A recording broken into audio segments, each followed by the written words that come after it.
The Ketelani ship Harmonious Light was dying in the cold darkness of space. Captain Veltara pressed her 4 thin hands against the control panel as warning lights flashed red all around her. The beautiful crystalline walls of her ship had deep cracks running through them. Precious air was leaking out into the void. Her crew of 12 moved carefully through the damaged corridors. Their pale blue skin seemed to glow in the dim emergency lighting. The Ketelani were tall and thin, with large eyes on the sides of their heads and bones as delicate as bird bones. They had evolved on a peaceful world called Kitala, where the worst danger was a gentle rainstorm that came once a year. 3 days ago, everything had been perfect. The Harmonious Light was on a research mission to study star formations in the outer rim of their galaxy.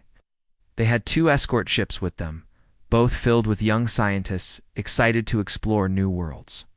The Ketelani loved to learn about the universe, and their ships were built more like floating gardens than military vessels. Then the monster came. It appeared without warning from the dark space between stars. The creature was massive, bigger than 3 Ketelani ships put together. Its body was made of black metal and writhing tentacles that seemed to absorb light itself. When it moved, space around it seemed to bend and twist. The escort ships tried to run, but the creature was too fast.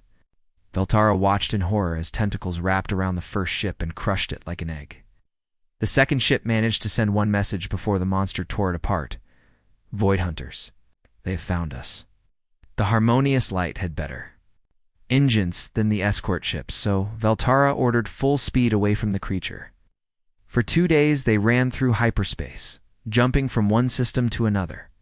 But something was wrong with their quantum drive.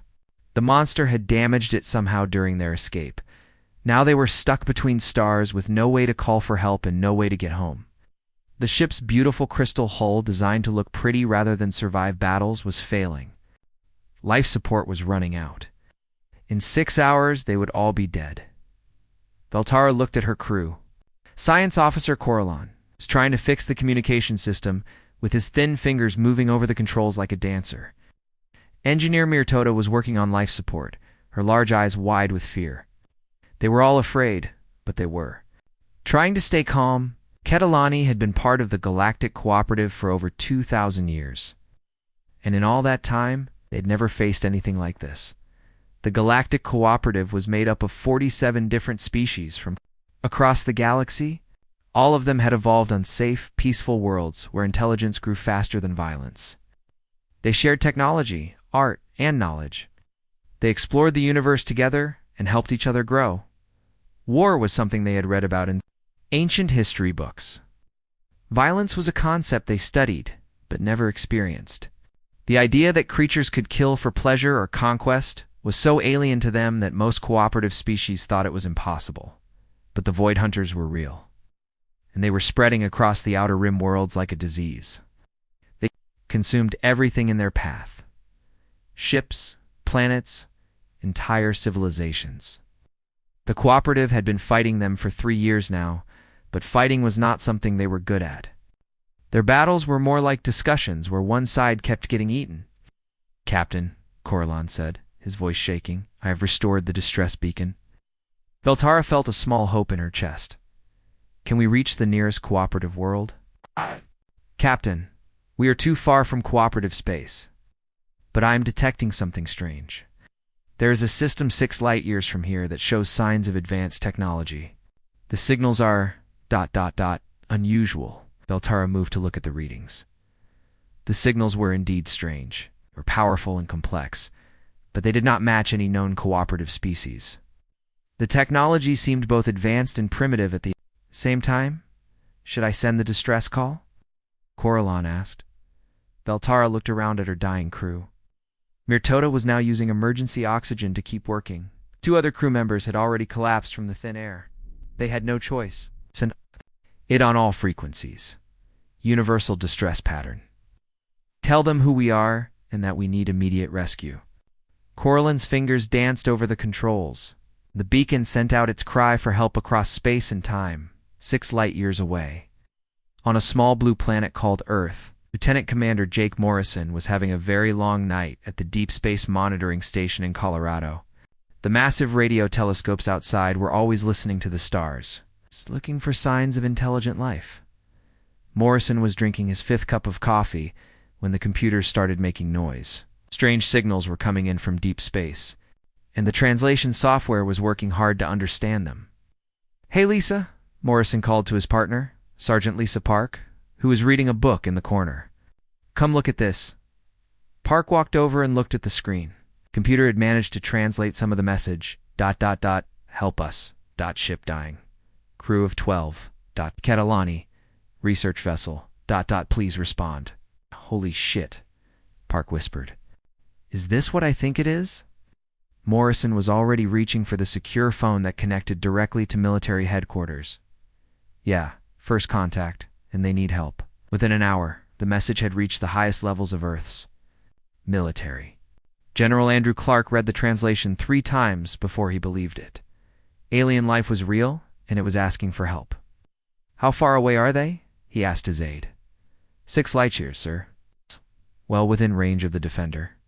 The UES Defender was humanity's fastest ship designed for deep space rescue missions.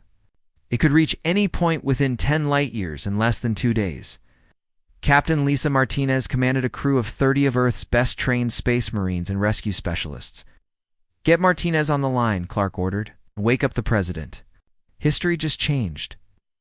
2 hours later, Captain Martinez stood in the briefing room, looking at the alien message. She was a small woman with short black hair and eyes that had seen too many dangerous rescues. Her crew trusted her completely because she had never lost a person under her command. "So we're really doing this," she said. "First contact." "The message is clear," General Clark replied. "They're dying, and we're the only ones close enough to help. This is what we trained for." Martinez nodded. The Defender had been built after humanity had learned that space was dangerous and that sometimes people needed help far from home. Her crew knew how to fight, how to rescue people from impossible situations, and how to survive in places that would kill most humans. What none of them knew was that they were about to meet a species that had never known real danger. The Catalani had sent their distress call expecting to meet creatures like themselves. Peaceful, intelligent beings who would offer help through careful diplomacy. They had no idea that their signal had reached a species that evolved on a world so dangerous that simply living through childhood required constant fighting against predators, disease, weather, and 1,000 other threats that wanted to kill them. Earth was what the galaxy would later classify as a Class 12 death world. Even Class 5 worlds were considered barely livable by galactic cooperative standards. Earth was so far beyond their scale that they had no words for it. The Catalani were about to learn that sometimes. When you cry for help in the darkness, the things that answer are more dangerous than the things you're running from. But they were also about to discover that sometimes the most dangerous creatures in the universe are also the ones most willing to die to protect others. The Defender launched 6 hours after receiving the distress call, carrying humanity into a larger, the universe that had no idea what was coming. The used Defender dropped out of hyperspace like a bullet fired from a gun. Captain Lisa Martinez stood on the bridge looking at the screens that showed the alien ship floating dead in space. The Catalani vessel looked like someone had tried to build a spaceship out of glass and dreams. "My God," whispered Dr. Peter Chang, the ship's science officer. "It's beautiful." The alien ship was nothing like human vessels. Where human ships were built thick and strong like tanks, this ship looked like art. Its walls were see-through crystal that caught starlight and made rainbow patterns. Curved lines flowed from one end to the other like frozen music. There were no weapons, no armor, no signs that whoever built this had ever thought about fighting. "It's also dying," said Commander Ryan Brooks, Martinez's second-in-command. Brooks was a big man who had been a Navy SEAL before joining the space service. His job was to lead rescue teams into dangerous places and bring people out alive. He looked at the alien ship the way a doctor looks at a sick patient. "Life signs?" Martinez asked. "Detecting 8 life forms," reported Sergeant Kelly Rogers. From her position at the scanning station, "The ship is losing air fast. Hull breaches in 7 sections. Their power is almost gone. Martinez made her decision fast. Brooks, take your team over there. Full rescue gear. Rogers, you're with him. Chang? I want you recording everything for the science boys back home. Ma'am, Brooks said. We don't know what we're going to find. Over there, these could be anything. Martinez looked at him with eyes that had seen a lot of space rescues. They sent a distress call, asking for help. That makes them people in trouble. We help people in trouble. That's what we do. 20 minutes later, the rescue team suited up in the Defender's airlock.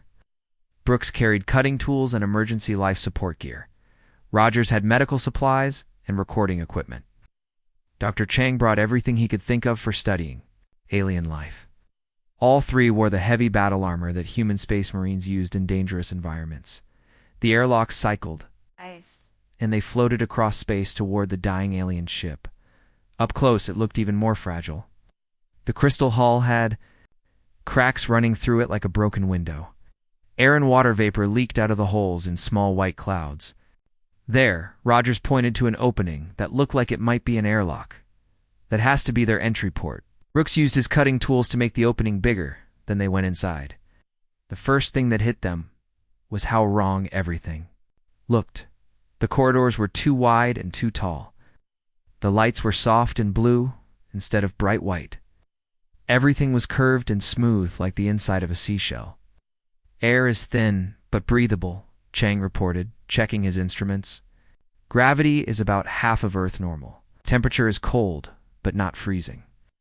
They followed the corridors toward the life signs on their scanners. The ship was quiet except for the sound of air leaking out and machines slowly dying. Then they heard something else. Voices speaking in a language that sounded like wind chimes in flowing water. Around this corner, Rogers whispered. They turned the corner and came face to face with the survivors. The aliens were huddled together in what looked like their control room. 8 creatures unlike anything humans had ever imagined. Wow. They were tall and thin, with skin that looked like it was made of pale blue glass. Their heads were larger than human heads, with 4 eyes placed on the sides instead of the front. Their arms and legs looked delicate enough to break if someone grabbed them too hard. When the aliens saw the humans, everything went very quiet. Captain Voltara was the first to speak. She had learned some basic universal language from her computer, and she tried to use it now. Her voice shook with fear as she looked at the 3 armored figures standing in her doorway. Please, she said in broken English, do not hurt us. The humans looked at each other. They'd expected many things from first contact with aliens, but not this. These creatures were terrified of them. Dr. Chang stepped forward slowly and took off his helmet. His face was kind, and he held his hands where the aliens could see them. We're here to help, he said clearly. We got your distress call. Veltara stared at Chang's face. The alien had forward-facing eyes like a predator. His jaw was heavy and strong, built for tearing meat.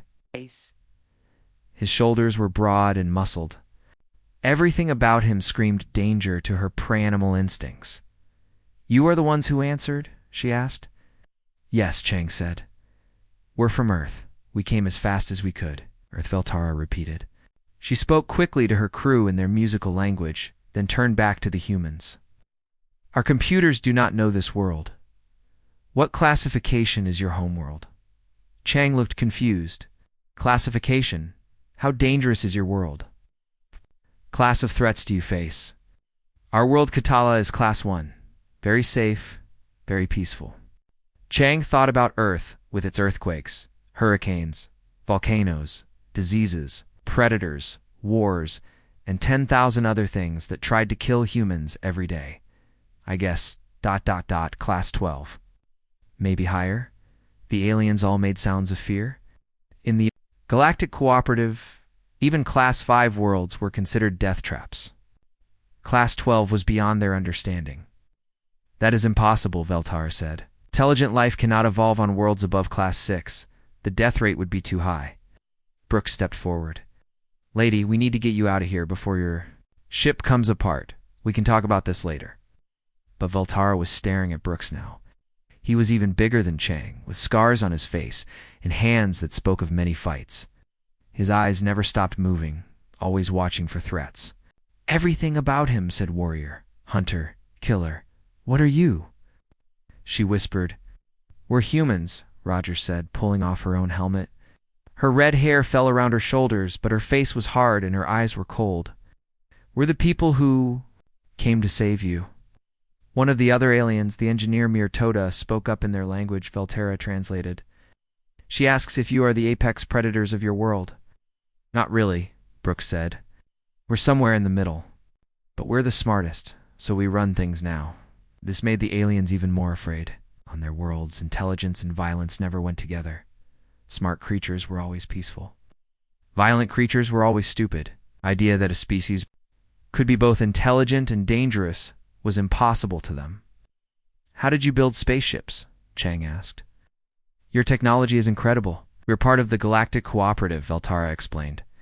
47 species working together. We share all knowledge. We've had faster-than-light travel for 2,000 years. 47 species, Rogers repeated. Are they all like you? What do you mean peaceful, non-violent? Veltara looked. Confused, of course. Violence is a sickness. It is what animals do before they become intelligent. All cooperative species learned to live in peace millions of years ago. Brooks and Rogers looked at each other. Earth had been building bigger and better ways to kill people for thousands of years. Humans had turned war into an art form. What about the thing that attacked you? Brooks asked. The Void Hunters. Fear filled every alien face. They are not. Intelligent, Veltara said quickly. They are animals. Parasites. They consume everything and think of nothing but feeding. How long have they been attacking cooperative worlds? Chang asked. 3 years. They came from outside our galaxy. They have destroyed 12 worlds and killed billions. Our fleets try to stop them, but ... She made a gesture of helplessness. Your fleets? Rogers asked. You mean your military? We do not have military. We have exploration ships. Some carry defensive weapons, but we do not know how to use them for ... for killing. The three humans stared at the aliens. Here was an entire galaxy of intelligent species, and none of them knew how to fight a war. How do you handle conflicts between species? Brooks asked. We talk. We negotiate. We find peaceful solutions. We've not had a war in the cooperative. For over 1,000 years, Brooks ran his hand through his hair. And now you're facing an enemy that can't be talked to or negotiated with. Yes, Veltara said sadly, we are losing badly.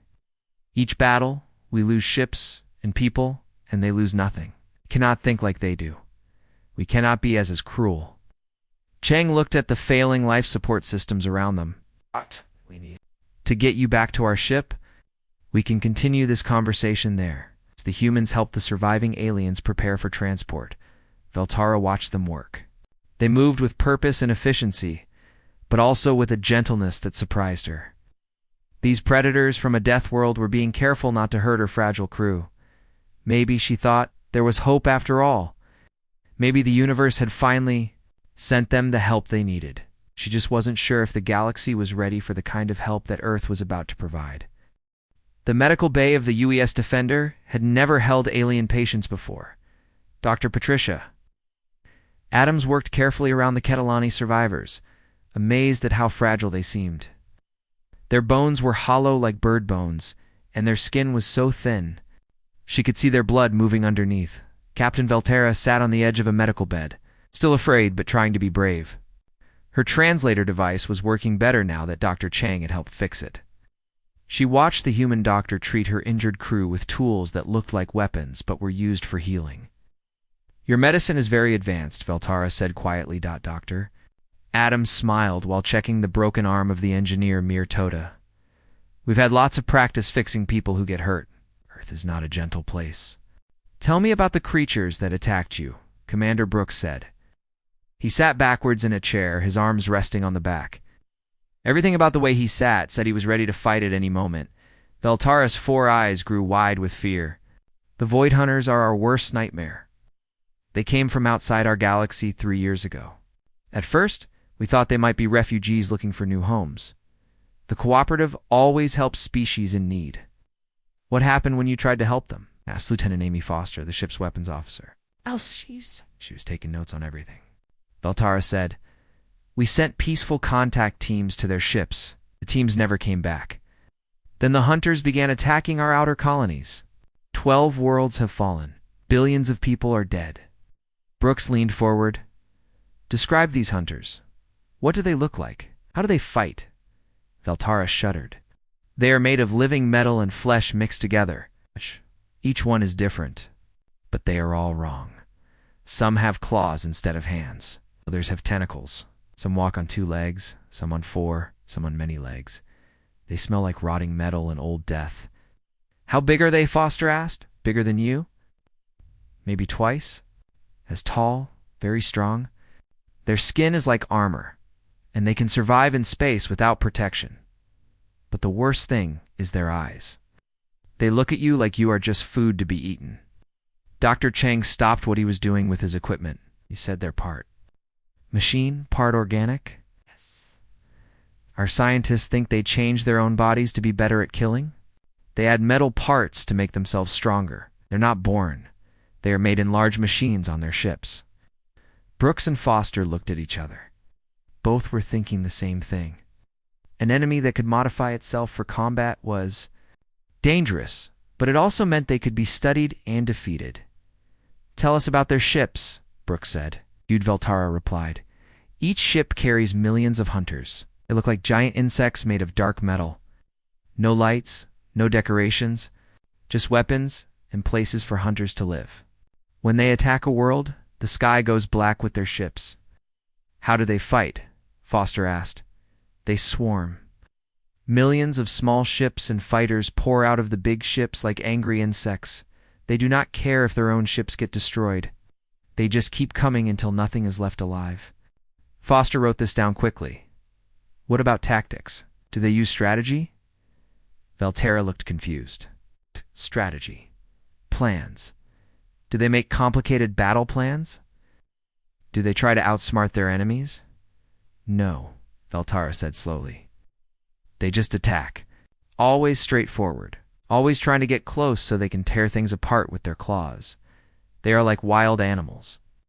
Brooks smiled for the first time since they had found the aliens. Wild animals can be hunted. The cooperative has been fighting them for 3 years, Veltara said. We are losing. Our ships are destroyed faster than we can build them. What does the cooperative fight? Foster asked. We try to stay far away and use our long-range weapons to disable their ships. We do not want to kill if we can avoid it. Killing is wrong, even when they're trying to kill you, Brooks asked. We always hope we can find a peaceful solution. Some species can be reasoned with if you are patient. Brooks stood up and walked to the window that looked out at the stars. These hunters, do they ever try to communicate? Do they ever surrender or retreat? Never. They fight until they are all destroyed or until they have consumed everything. There is no talking to them, no negotiating, no mercy. And you still try not to kill them? Foster asked. Veltara nodded sadly. It is our way. We are civilized. We do not take life if there is any other choice. Dr. Adams finished treating the last injured alien and came over to join the conversation. Captain Veltara, how many species are in this galactic cooperative? 47 species from across the galaxy. We've been working together for over 2,000 years, share knowledge, art, and friendship. Are they all like your people? Dr. Adams asked. Peaceful, of course. Violence is what animals do. When a species becomes intelligent, they learn that cooperation is better than conflict. It is the natural way of evolution. Brooks turned back from the window. Natural for you, maybe? Humans evolved differently, yes, Veltara said quietly. You evolved on a death world. But you are here helping us, so you must have learned peace eventually. We learned peace, Brooks agreed. But we never forgot how to fight. Sometimes fighting is the only way to protect peace. Captain Martinez entered the medical bay with a serious expression on her face. She had been talking to Earth Command about what they had learned. Captain Veltara Martinez said, Earth Command wants to know more about the cooperative's military capabilities. We do not have military, Veltara replied. We have exploration fleets and research vessels. Some carry defensive weapons. How Many ships do you have total? Veltara spoke to her crew in their musical language, then turned back. Engineer Mirtoda says the cooperative has approximately 10,000 vessels of all types across 47 worlds. Foster looked up from her notes. 10,000 ships and you can't stop the hunters? Our ships are not built for war, Veltara explained. They are beautiful and fast and perfect for exploring the galaxy. But when the hunters attack, they break like glass. What about your weapons? Brooks asked. Designed to disable, not destroy. We have beam weapons that can stop a ship's engines or drain their power. We have net launchers that can trap enemy vessels. All of our weapons are meant to end fights. Without killing, Martina sat down across from the alien captain. Veltara, I need you to understand something. Earth has been contacted by the Galactic Cooperative through you, and we want to help. But if we're going to fight the Void Hunters, we're going to fight to win. What does that mean? It means we're going to kill them. All of them. Till none are left.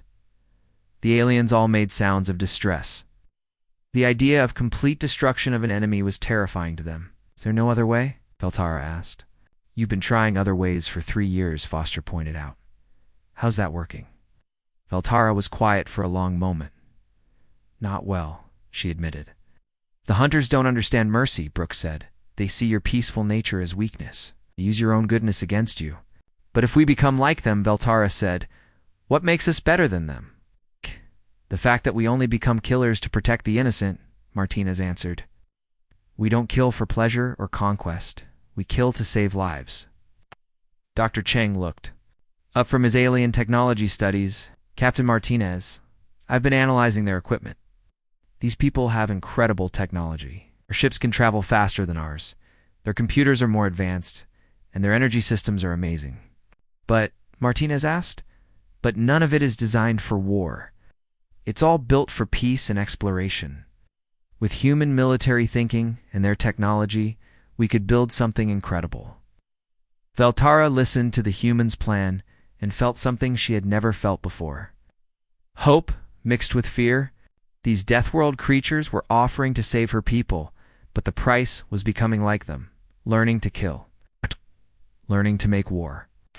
If we accept your help, she said slowly, will you teach us to fight like you? We'll teach you to survive? Martinez promised. And we'll make sure the hunters never threaten anyone again. The Catalani survivors looked at each other with their large, fearful eyes. They were about to make a choice that would change their entire civilization. They could continue fighting their gentle, losing war against the hunters. Or they could trust these dangerous strangers from a death world.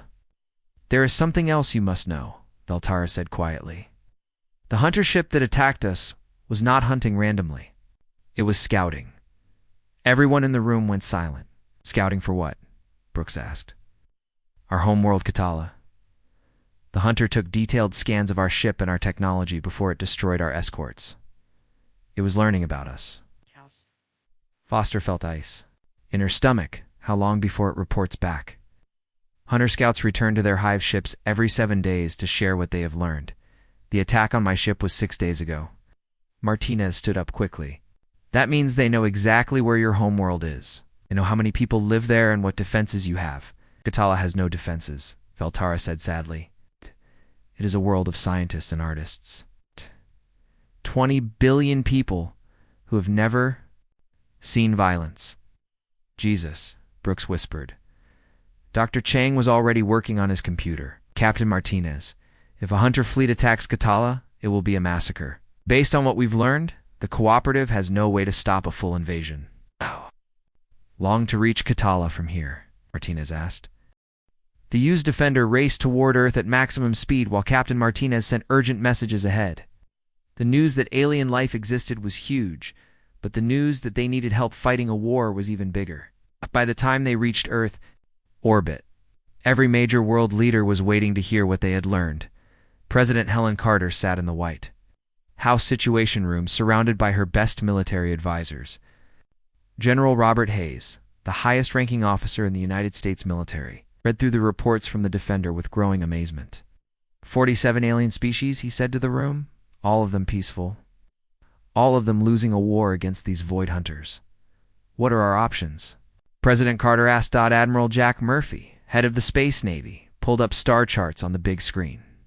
Militarily, we're looking at a conflict across an entire galaxy. 8. The distances involved are enormous. We can't defend 47 worlds. With the ships we have now, but can we help them win? The president asked. General Hayes smiled grimly. Ma'am, based on what Captain Martinez reported, these aliens have been fighting a war without any understanding of how war actually works. They're trying to be gentle with an enemy that shows no mercy.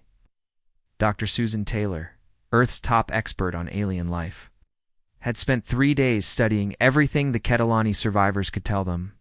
She stood up to address the room. The Galactic. Cooperative species are remarkable, she began. They've achieved things we can barely imagine, faster than light travel. Perfect translation between species, technology that can heal almost any injury. But they all evolved on worlds so safe that they never learned to fight. What does that mean for us? Asked Secretary of Defense Robert Stone. It means they think like prey animals, Dr. Taylor continued. When they see danger, their first instinct is to run or hide. The idea of attacking an enemy before that enemy attacks them is completely foreign to their thinking. Professor Carl Bennett from West Point Military Academy had been studying the hunter attack patterns. He was an expert on military history and strategy. When he spoke, everyone listened. These void hunters are dangerous, he said, but they're not soldiers. They're more like a swarm of locusts. They attack in straight lines, they don't use complex tactics, and they rely entirely on overwhelming numbers. Can we beat them, General? Hayes asked. Sir, any first-year cadet at West Point could design a dozen ways to counter their attack methods. The hunters are strong and numerous, but they fight like animals. They have no strategy beyond attack everything and eat it. President Carter leaned forward.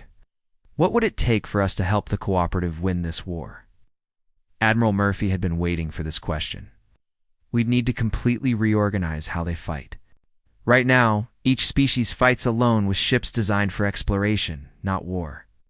We'd need to combine their fleets, give them proper weapons, and teach them military tactics. More than that, General Hayes added, we need to take command of the entire war effort. Oh. These aliens can't think like soldiers because they've never been soldiers. They need humans to plan their battles and lead their armies. That's a big responsibility, President Carter said. Yes, ma'am, it is. But consider the alternative. If the hunters finish eating the cooperative, where do you think they'll go next? The room was quiet as everyone thought about that. An enemy that consumed entire worlds would eventually reach Earth. Dr. Taylor spoke up again. There's something else we need to consider. The cooperative species have technology that's hundreds of years ahead of ours in some areas. If we help them, they'll certainly share that technology with us. What kind of technology? The president asked. Faster ships, better computers, medical advances that could eliminate most diseases, energy systems that could solve our power problems forever. Admiral Murphy nodded. Ma'am, their ships can cross the galaxy in weeks. It takes our fastest ship months to travel the same distance. With their technology and our military knowledge, we could build fleets that would be unstoppable. General Hayes stood up and walked to the star chart. The way I see it, we have a choice. We can stay here on Earth and hope the hunters never find us, or we can go out there and stop them before they get stronger. What do you recommend, General? President Carter asked. I recommend we accept the cooperative's request for help, but we do it on our terms. We take full command of their military forces. We design their ships. We train their crews. And we fight this war the human way. The human way. Total war, ma'am. We don't just fight to defend. We fight to win. We hunt down every hunter ship and destroy it. We make sure this enemy can never threaten anyone ever again. President Carter looked around the room at her advisors. These were people who had spent their lives protecting America and Earth. Now they were talking about protecting an entire galaxy. What about public opinion? She asked. How do we explain to the American people that we're going to war for aliens we just met? With respect, ma'am, Admiral Murphy said, I don't think it matters what the public thinks. This is about survival. If the hunters finish with the cooperative, Earth is next on the menu. Dr. Taylor pulled up pictures of the Ketelani on the screen. Also, ma'am, these aren't just random aliens. They're refugees, asking for help. They're scientists and artists and teachers who have never hurt anyone. Their children are dying while monsters eat their worlds. The American people have always helped others in need, General Hayes added. This is just bigger than anything we've done before. President Carter made her decision. General Hayes, I want you to put together a plan for helping the cooperative. Admiral Murphy, start designing ships that can fight in this war. Dr. Taylor, I want you to work with the aliens to learn everything we can about their technology. What about the immediate threat? Admiral Murphy asked. Captain Martinez reported that the Ketelani homeworld is about to be attacked. How long do we have? Maybe days, maybe hours. President Carter stood up. Then we start there. Send every ship we can spare to help defend their world. We're going to be the galaxy's protectors. We might as well start now. 3 hours later, Admiral Michelle Price received orders to take the first Earth fleet to an alien world no human had ever seen. Her fleet consisted of 15 ships, including the heavy cruiser Reaper and the assault ship Thunderbolt. It wasn't much compared to the millions of hunter ships they might face, but it was what Earth had. Captain Derek Stone commanded the Reaper and had never lost a battle in 20 years of service. Colonel Maria Santos led the Marine units aboard. The Thunderbolton had fought in every major conflict of the past decade. Together, they represented the best warriors Earth had to offer. So we're really doing this, Captain Stone said, as his ship prepared to jump to hyperspace, fighting aliens to save other aliens. The way I see it, Colonel Santos replied over the radio, we're fighting monsters to save innocent people. Doesn't matter what planet they're from. Admiral Price addressed her fleet from the bridge of her flagship, the Victory. People, we're about to make history. We're going to be the first humans to fight in an interstellar war. The aliens we're helping don't know how to fight like we do. They've never faced an enemy that couldn't be reasoned with or negotiated with. What are our orders, Admiral? Captain Stone asked. Simple. We protect the innocent and destroy the enemy. We show these void hunters what happens when they threaten people under human protection. And if we're outnumbered 1,000,000 to 1, asked Captain Lisa Park of the destroyer Falcon. Admiral Price smiled coldly.